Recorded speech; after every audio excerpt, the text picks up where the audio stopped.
Chapter 8, Open Borders. So I know that as I am reading this in 2024, so much has changed in the border narrative, especially as it is now a presidential election year. But please keep in mind a couple of things. First, that I wrote the book in 2022, knowing it would be published after the 2022 elections. And secondly, I think I have a message that is timeless. And now I have the opportunity to offer commentary on where we stand at the moment, instead of just letting people read my reasonable argument that attempts to keep passions and emotional attachments to the issue itself out of the argument. That being said, Chapter 8, Open Borders.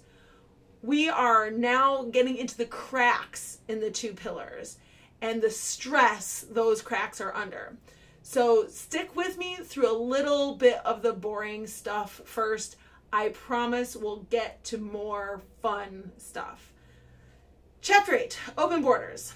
On September 21st, 2006, President Barack Obama advocated for funding, quote, better fences and better security along our borders, end quote. In October of the same year, Hillary Clinton advocated for securing our borders, quote, with technology, personnel, physical barriers, end quote. In November of 2006, Joe Biden was proud that he voted for a border fence, quote, I voted for 700 miles of fence, end quote, he bragged.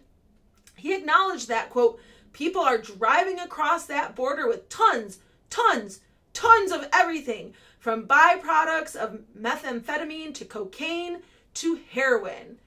And now the drug of trafficking choice is fentanyl, I believe. But the point is, Obama, Hillary, and Joe Biden were all aware of the problems with the border and what was coming across it, and actually advocating for more security on the border in 2006. Now, fast forward 10 years. Yet during the 2016 presidential campaign, Clinton backtracked and promised to not build a wall.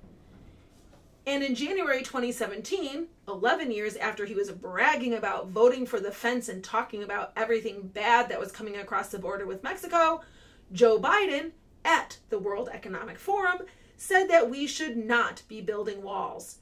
And 2 years after that, 2019, Biden claims no Democrats ever wanted to build walls or border fences.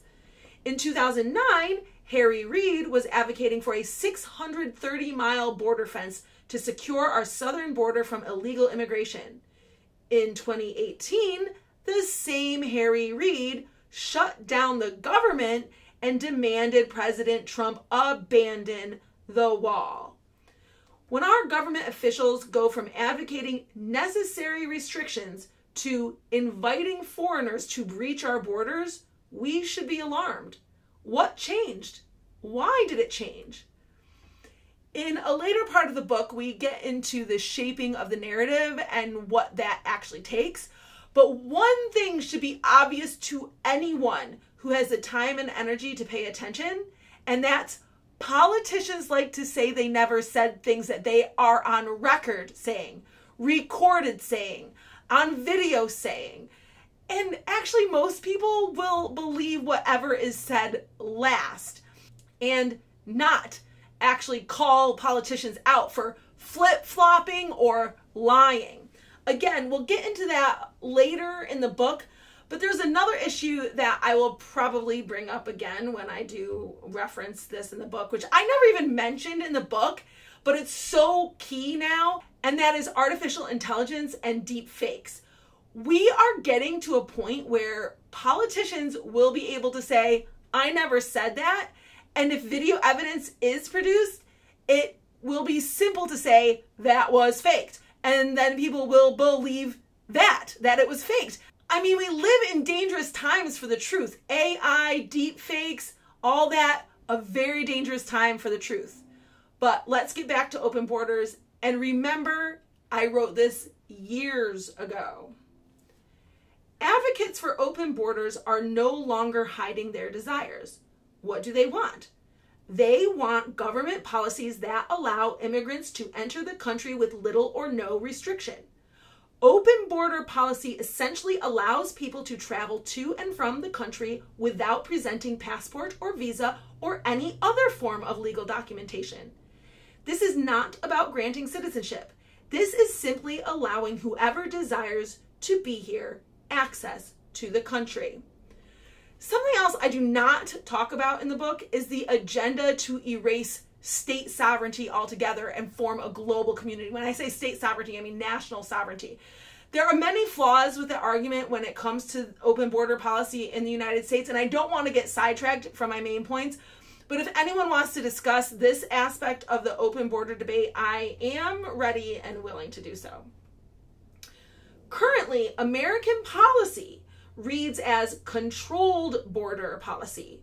Controlled borders, as opposed to open ones, do place restrictions on who can enter the country and require anyone entering the country to present a visa or passport. Controlled border policy also puts enforceable conditions on a person's entry and on their length of stay, which is why there can be illegal immigrants in the United States. Those who reside in the country outside the parameters of the policy and or as undocumented individuals. No matter what the politically correct term is for illegals now, because they are here due to a breach or several breaches in policies and in enforcement, the term illegal is always correct on so many levels. Controlled or closed border policy also necessitates restricting entry to a limited number of places where the conditions for entry can be enforced. Well, how's that going in 2024? Controlled or closed border policy also necessitates restricting entry to a limited number of places where the conditions for entry can be enforced. Are they enforcing the conditions for entry? Anyway, thus the arguments for the border fence and the wall as a tool in restricting entry in order to comply with current policy. In order to comply with current policy. There are, however, exemptions to existing border control laws. Under the United States Refugee Act, the President of the United States can permit foreign nationals into the country to stay if the individuals can prove, quote, a credible and reasonable fear of political persecution in their home country.